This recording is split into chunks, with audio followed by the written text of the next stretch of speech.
मैं श्री कृष्ण। कस्तूरी मृग शेर से बचने के लिए जंगल को छोड़ मनुष्य के बीच में छिपने के लिए भागता है, जहां शिकारी तीर धनुष लिए उसका इंतजार कर रहा होता है। उसके लिए एक तरफ खाई तो दूसरी तरफ कुआं है, क्योंकि हर तरफ शत्रु से घिरे उस हिरन में कोई विशेष बात है। उसी तरह मनुष्य में भी कुछ अनमोल मनुष्य हैं, जिनमें कुछ ऐसी बात होती है जिससे सभी उसके बैरी हो जाते हैं। सभी उसका शोषण करना चाहते हैं और वो संसार में यहां वहां ये सोचकर भटकता रहता है कि आखिर उसकी गलती क्या है।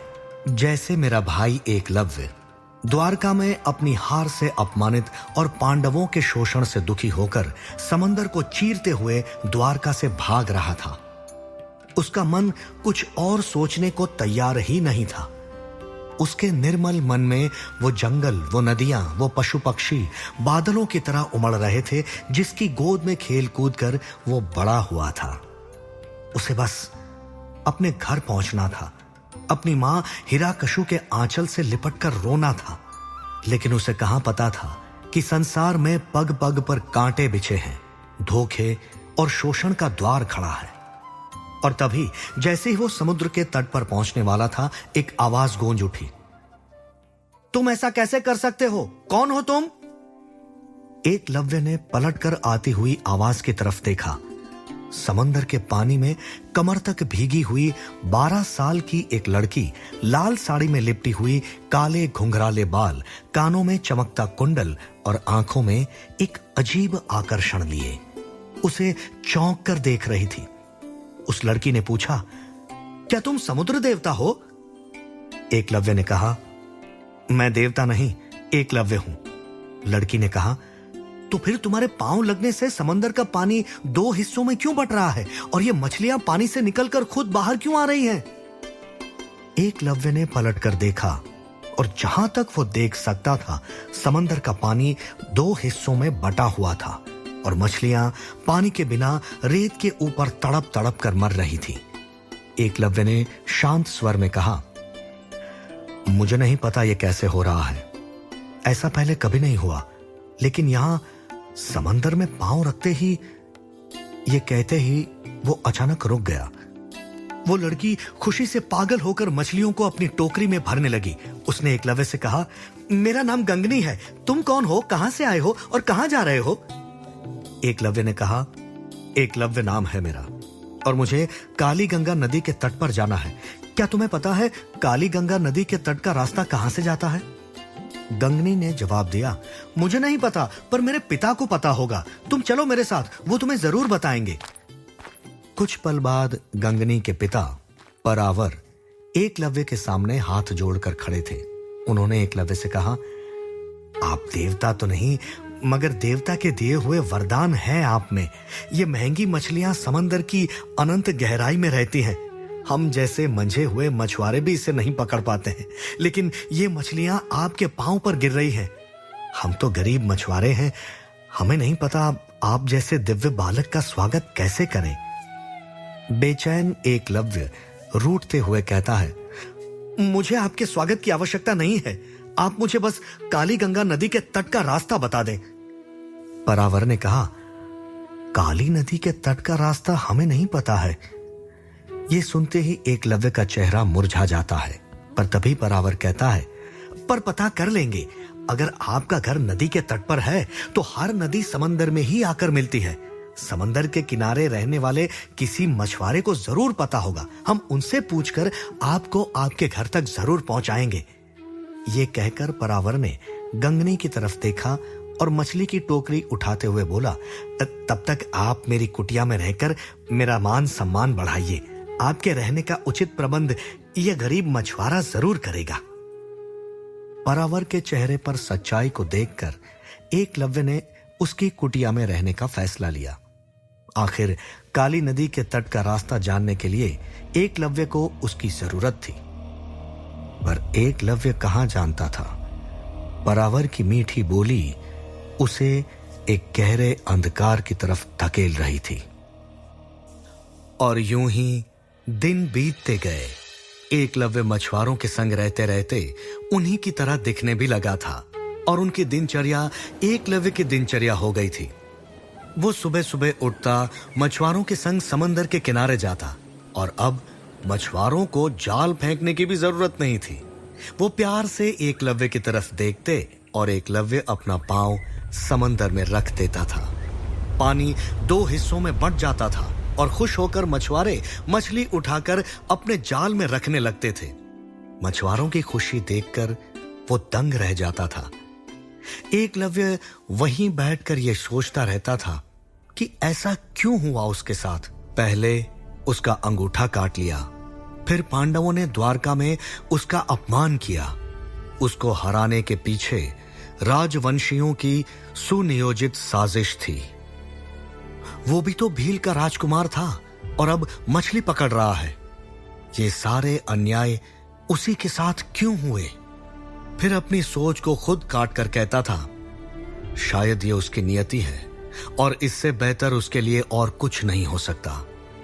इन मानसिक उलझनों में उसके दिन बीतने लगे। जरासंध अपने सैनिकों, मंथी और अपने पुत्र के हाथ में उपहार को देखकर क्रोधित और शर्मसार था। जैसे मैंने कहा था वैसा ही हुआ। उसके क्रोध की धमक मगध राजभवन की हवाओं में फैली हुई थी और वो चीख कर बोला, छलिया कृष्ण। मंथी के मन का डर उसकी आंखों में उतर आया था। अपनी तरफ जरासंध को तेज कदमों से आते देख मंथी की सांस अटक गई। जरासंध ने जैसे ही उसे छुआ, वो जलते हुए मोम की तरह उसके चरण से लिपट गई और कहने लगी, क्षमा करें महाराज, मैं आपकी दया के योग्य नहीं। मुझे अपनी तलवार से मृत्यु दंड प्रदान करें। जरासंध ने उसे अपने पांव से झटका दिया। वो दूर दीवार से जा टकराई और फिर जरासंध ने सोमदेव को देखा। उसके हाथ से उपहार को छीनकर जमीन पर फेंका और पांव से मसलते हुए बोला, बेशर्म बेहया, इस उपहार को स्वीकार करने की क्या जरूरत थी? और एकलव्य तुम्हारे साथ नहीं आया? सोमदेव डरती हुई आवाज में बोला, क्षमा करें पिताश्री, हम सबके वहां से निकलने के पहले ही वो वहां से चला गया था। जरासंध क्रोध में जलते हुए बोला, मूर्ख, सिर्फ एक वही था, द्वारका के विशाल ताले की कुंजी। अगर वो हमारे साथ रहता तो वो ताला कई बार खोला जा सकता था। उसे छोड़कर तुम चले आए। तुम लोग आए ही क्यों? इससे बेहतर तुम सभी वहीं मर जाते। जरासंध के लिए वो गौरव की बात होती। तुम्हारे बजाय अगर वो आता तो मुझे ज्यादा खुशी होती। अपने पिता के मुंह से ये बात सुनकर सोमदेव का हृदय रो पड़ा, पर उसकी आंखों से आंसू नहीं छलके।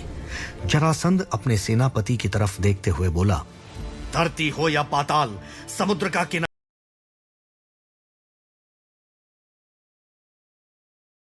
हो या उससे लगा नगर, आसमान हो या अनंत अंबर, ढूंढ कर लाओ उस भील बालक एकलव्य को।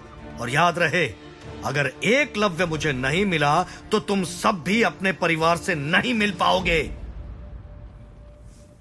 मगध की विशाल सेना और उसके घुड़सवार जंगल की शांति को भंग करते हुए चारों दिशाओं में बढ़ रहे थे, लेकिन सिर्फ जरासंध नहीं था जिसे एकलव्य की तलाश थी।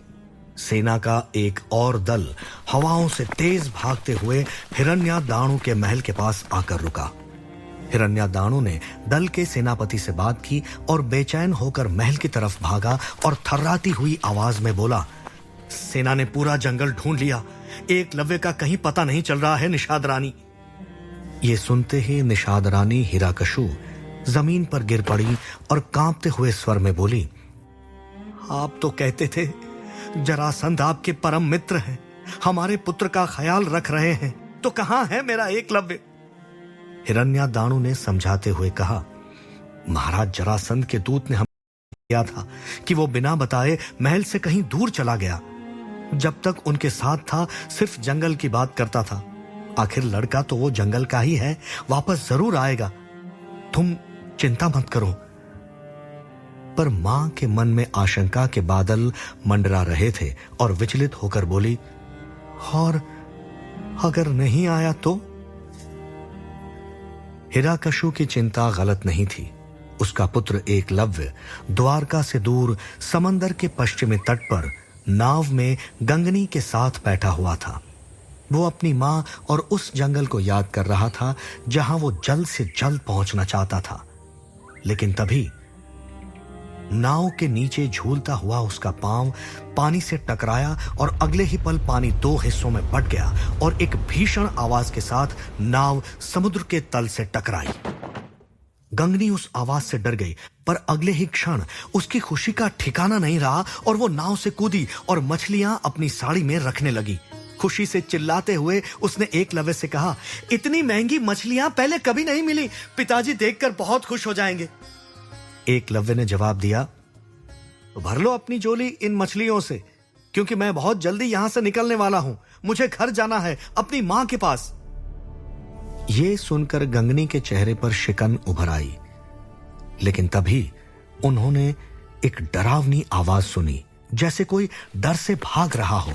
उन्होंने समंदर की तरफ देखा, लहर शांत थी। फिर उनकी नजर घनघोर जंगल की तरफ गई। परावर बेतहाशा उनकी तरफ भागते हुए आ रहा था। उनके पास पहुंचकर हांफते हुए उसने एकलव्य से कहा, छिप जाओ, वो लोग तुम्हें ढूंढ रहे हैं। ये सुनते ही एकलव्य बेचैन हो उठा और उसने पूछा, कौन कौन मुझे ढूंढ रहा है? तभी हुई आवाज में परावर ने कहा, मुझे नहीं पता, पर उनके हाथों में चमक रही है खून से सनी तलवार। एकलव्य ने समंदर की तरफ देखा, लेकिन वो पानी में छुप नहीं सकता था। उसके पांव लगते ही पानी दूर हो जाता है। जंगल की तरफ जा नहीं सकता। उधर से वैशी सेना दहाड़ते हुए आ रही है। कैसे संकट में फंस गया मेरा एकलव्य।